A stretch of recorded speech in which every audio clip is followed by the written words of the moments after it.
De la déclaration d'Harare en 1997 du temps de l'OUA, Organisation de l'Unité africaine, à aujourd'hui en passant par le processus des Ulwini en mars 2005 et la déclaration de Sirte en juillet de la même année, à l'ère de l'UA, l'Union africaine, l'Afrique poursuit inlassablement sa bataille pour une représentativité équitable au sein du Conseil de sécurité des Nations unies. Pour rendre cette bataille plus efficiente, l'Union africaine a confié en 2005 la responsabilité du suivi du processus de négociation sur la réforme de cette plus haute instance de la gouvernance mondiale à un comité composé de 10 chefs d'État africains, C10 en sigle,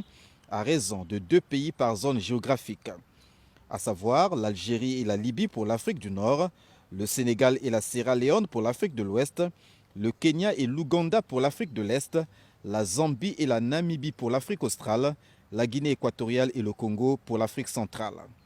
Il s'agit pour les chefs d'État de ces pays de faire évoluer la configuration du Conseil de sécurité de l'ONU, hérité de la fin de la Seconde Guerre mondiale. L'actuelle instance onusienne comprenant 15 membres, dont 5 permanents avec droit de veto, à savoir la France, les États-Unis, la Grande-Bretagne, la Chine et la Russie, et 10 non permanents, dont 2 sièges pour l'Afrique. Le C10 demande donc pour le continent 2 sièges permanents avec droit de veto et 2 nouveaux sièges non permanents. En attendant l'aboutissement de la démarche, les rencontres se suivent chacune avec ses particularités, au nombre desquelles celle de mai 2014 à Oyo dans le département de la Cuvette et en perspective celle de la deuxième quinzaine du mois de novembre 2023 en Guinée équatoriale. Cette dernière rencontre, qui va se tenir dans le droit fil de la réunion ministérielle de janvier 2023 à Brazzaville, va connaître la participation des chefs d'État du C10, dont Denis Sassou Nguesso de la République du Congo, pour qui la réforme du Conseil de sécurité de l'ONU est un impératif du monde actuel.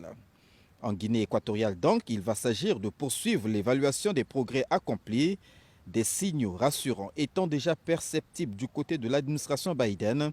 et des BRICS, les puissances émergentes dont font partie notamment la Chine et la Russie,